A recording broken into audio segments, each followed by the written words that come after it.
अप्रैल से जो एनपीआर शुरू होने वाला है, उस सिलसिले में हर मोहल्ला, हर मस्जिद की कमेटी, हर मोहल्ले के संजीदा फिक्रमंद लोगों से दरखास्त है कि कमेटी, मोहल्ला कमेटी बनाओ।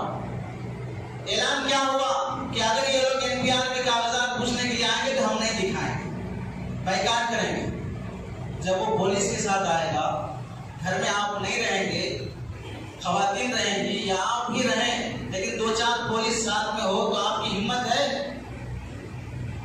हिम्मत होगी तो आप यही सोचेंगे कि अगर मैंने दिखाया तो दूसरे दिखा दिए तो मैं से पड़ जाऊंगा, फिर मैं फला हो जाऊंगा। फिर ये जो निफाक हमारे अंदर है, ये हमें मजबूर कर देगा दिखाने पर। इसके लिए उलमा कहते हैं कि महल्ले के पैमाने पे कमेटी बनाई जाए और उस कमेटी में मुसलमान, ईसाई, दलित, हर मजहब का लोग बंदा बरामद के अलावा, वो तो आएगा भी नहीं, यानी आरएसएस के अलावा हर मजहब का बंदे की कमेटी बनाई जाए।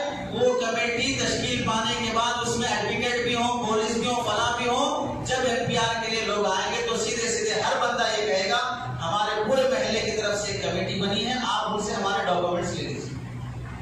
और वो कमेटी के रूल क्या है, उसूल क्या है, वो बाद में बताए जाएंगे कमेटी बनने के बाद। लेकिन कमेटी बन जाए तो हर बंदा हिम्मत से कह सकता है कि भाई हम नहीं दिखाएंगे, हमारे पूरे डॉक्यूमेंट्स हम वहां जमा कर दिए, आप उनसे ले लीजिए हमारे डर। और कमेटी बात करेगी उन आने वालों से। अगर एनपीआर का रोका नहीं गया, उससे खत्म नहीं किया गया, तो फिर आगे का मरहला सीएए, उसके बाद एनआरसी, उसके बाद एमएमपी, मुस्लिम मुक्त भारत, इसी में जाके खत्म होगा। अगर इसे नहीं रोका गया, इस वास्ते होश के नाखून लिए जाएं। जो